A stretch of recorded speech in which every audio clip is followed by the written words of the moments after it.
हरे राम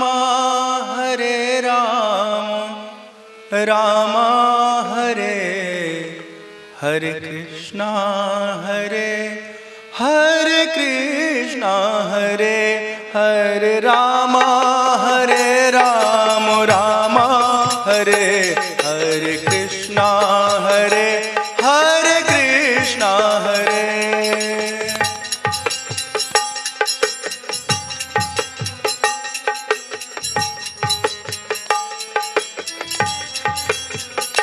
हरे राम राम हरे हरे कृष्णा हरे कृष्णा हरे।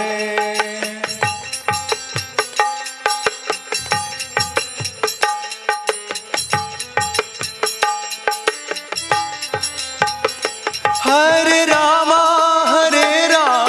राम राम राम हरे हरे हरे हरे राम राम हरे राम हरे हरे हरे हरे कृष्णा हरे हरे कृष्णा कृष्ण कृष्णा हरे हरे हरे हरे राम राम राम राम हरे हरे हरे।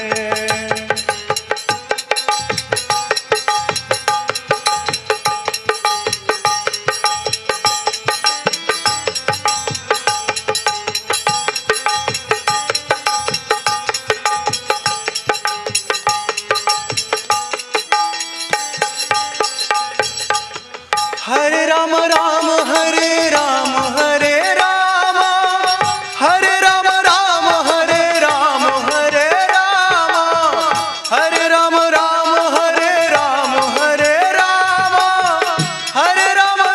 हरे राम हरे राम हरे राम हरे राम राम हरे कृष्णा हरे हरे हरे राम राम राम राम हरे हरे हरे।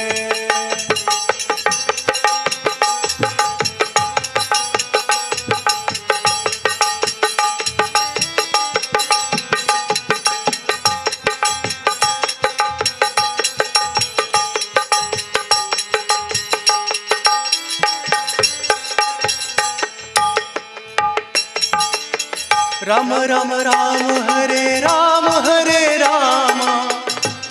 राम राम हरे राम राम राम हरे राम राम राम हरे राम हरे राम हरे राम हरे राम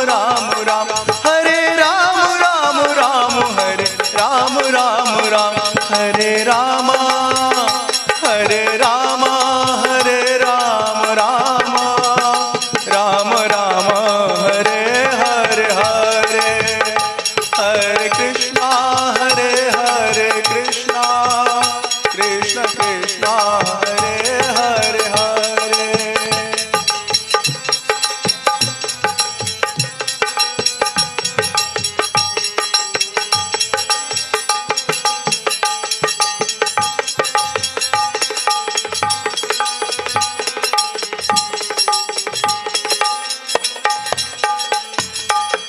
राम हरे राम राम हरे राम राम हरे राम राम हरे राम हरे राम हरे राम हरे राम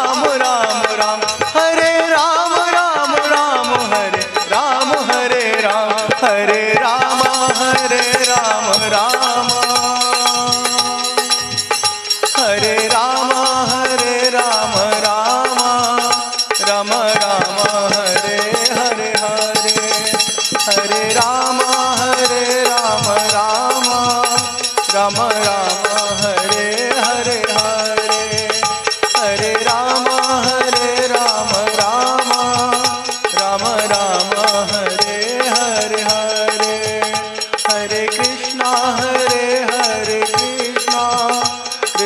कृष्णा हरे हरे हरे कृष्णा कृष्णा हरे हरे हरे कृष्णा कृष्णा हरे हरे हरे। सियावर रामचंद्र की जय, पवन सुत हनुमान की जय, बोलो भाई सब संतन की जय, उमापति महादेव की जय। श्री राम कथा के तीसरे दिवस आप सबका स्वागत है, अभिनंदन है। कल की कथा में हम सब ने भगवान श्री राम जी के जन्म की कथा सुनी। जब भगवान राम जी जन्म लेते हैं तो 1 महीना तक सूर्य भगवान नवमंडल से जाते ही नहीं है। किसी को पता ही नहीं चलता कि 1 महीना बीत गया। भगवान राम जी इशारा करते हैं सूर्यदेव से कि हे सूर्यदेव, अब आप प्रस्थान करिए ताकि रात्रि देवी आए, दर्शन करें और सबका जो जनजीवन है वो सामान्य हो जाए। ये तो सब काम धंधा छोड़ के 1 महीना तक अगर बैठे रहें, आनंद ले उत्सव का, तब तो सब कुछ गड़बड़ हो जाएगा। इसलिए आप प्रस्थान करें। सूर्यदेव के जाने के बाद रात्रि देवी आती हैं, भगवान का दर्शन करती हैं। अयोध्या के लोग बहुत आनंद से अपना जीवन जीते हैं। किसी को किसी प्रकार का कोई कष्ट अयोध्या में नहीं है। अयोध्या का जो अर्थ है ना, उसके ऊपर विचार करिए। अयोध्या, योद्धा जहां न हो, जहां कोई लड़ाई करने वाला न हो, आपस में कोई वैर भाव न हो, ऐसे जगह को अयोध्या कहते हैं। तो देखो, संसार में तो आसपास पड़ोस में इस गांव का उस गांव से, इस व्यक्ति का उस व्यक्ति से कुछ न कुछ पंगा रहता है, झगड़ा रहता है। बाहर की दुनिया में हम ना अयोध्या को स्थिर नहीं कर सकते। आज का जो हालात है, आज की जो परिस्थितियां हैं, लोगों के मन में कलुष जो भरा हुआ है, कलमश भरा है, लेकिन हम अपने भीतर चाहे ना तो ये संकल्प ले कि हम किसी के साथ कोई भी वैर भाव नहीं रखेंगे। अधिक से अधिक कोई क्या करेगा, हमारी चीजें हड़प लेगा ना। हड़प के इतनी सी चीज अगर खुश रहते तो खुश रहो। हम सबके गांव में, परिवारों में बड़ी बड़ी चीजों के लिए लड़ाई नहीं होती है। ये नहीं कि एक गांव को बचाने के लिए गांव भर के लोग लड़ रहे हैं दूसरे गांव से। 1 फीट 2 फीट जमीन के लिए लोग कचहरी पहुंच जाते हैं, छोटी छोटी चीजों के लिए। किसी का घर है, अब उसके घर का जो घर में इस्तेमाल होने वाले जल होते हैं, उसका निकास है, अब वो बेचारा कहीं तो बाहर उसको रखेगा ना, जल को कहीं प्रवाहित करेगा ना। अब बाजू में जिसकी जमीन है, उसने क्या किया, उसको रोक दिया। हमारे जमीन से तुम्हारा ये नल का पानी बाहर नहीं जाएगा। बताओ कैसी खराब स्थिति हम लोगों की हो गई है। हमने उनका रोका, कोई हमारा रोक देगा, उसका कि कोई और रोक देगा, और फिर इस तरह से हम कोर्ट कचहरी में घूमते रहते हैं। थोड़ा सा आपने उनको जगह दे दिया, दूसरे ने आपको जगह दे दिया, उसको तीसरे ने दे दिया, सबका काम चल गया। तो जिंदगी ऐसे जीने की कोशिश करनी चाहिए। छोटी छोटी बातों में आपस में वैर भाव उत्पन्न करके हम अपनी जिंदगी तो खराब करते ही हैं, आने वाली पीढ़ियों की भी जिंदगी, जीवन बर्बाद कर देते हैं। ऐसा नहीं करना चाहिए। हमारी मदद से किसी का भला हो जाए तो उस दिशा में हमें अपना योगदान देना चाहिए। विचार करें, संकल्प करें कि हम किसी से वैर भाव नहीं रखेंगे, सबकी मदद करेंगे, तो लोग भी हमारे साथ ऐसा ही व्यवहार करेंगे। एक बात हमेशा याद रखिए, जैसा हम करते हैं वैसे ही हमको प्रतिफल मिलता है। आप दुनिया में प्यार बांटोगे, लोगों का सहयोग करोगे, तो लोग हमें प्रेम देंगे, हमारा सहयोग करेंगे। और हम बात बात पे लड़ेंगे भिड़ेंगे तो फिर इतने ढेर सारे दुश्मन हो जाएंगे कि घर से लेके चौराहे तक सब लोग इसी फिराक में रहेंगे, कब मौका पाएं इनको पटक के कूटे। तो राम कथा से सीख लेना है। क्या सीख लेना है? जीवन में अगर थोड़ा सा त्याग करके किसी और को हम सुख दे सकें तो वो त्याग कर दीजिए।